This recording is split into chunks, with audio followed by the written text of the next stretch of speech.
পৃথিবীতে কখনো ওই বন্ধুদেরকে বা ওই কাছের মানুষদেরকে হারিয়ে ফেলবেন না, যেই বন্ধু বা যে কাছের মানুষটা আপনার ভুল হওয়ার সাথে সাথে আপনাকে শুধরিয়ে দেয়। মনে রাখবেন, যে আপনার ক্ষতি চাইবে সে আপনার ভুল হওয়ার পরও আপনাকে বাহবা দিবে, আপনাকে আরও উৎসাহ প্রদান করবে, ভবিষ্যতে সে আপনাকে ক্ষতির দিকে ঠেলে দিবে।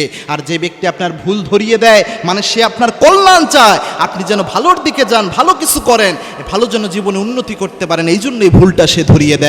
এই ধরনের ব্যক্তিদের, এই ধরনের শুভাকাঙ্ক্ষীদের কখনো কাছের থেকে হারিয়ে ফেলবেন না। আল্লাহর হাবিব সাল্লাল্লাহু আলাইহি ওয়াসাল্লাম সবসময় ভালো বন্ধু, ভালো শুভাকাঙ্ক্ষীকে সাথে রাখতে বলতেন।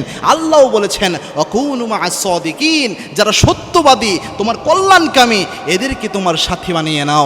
একজন সত্যিকারের বন্ধু, একজন ভালো বন্ধু হাজার ধরনের বইয়ের যে জ্ঞান রয়েছে সব কিছুর থেকে অনেক উত্তম। সুতরাং জীবন যদি অনেক বেশি ভালো কিছু করতে চান, সত্যবাদী ভালো মানুষ, কাছের মানুষ, যারা শুভাকাঙ্ক্ষী, যারা আপনার ভুলটাকে ধরিয়ে দেয়, তাদেরকে ভালোবাসতে শিখুন, তাদেরকে নিয়ে জীবন পরিচালনা করতে শিখুন।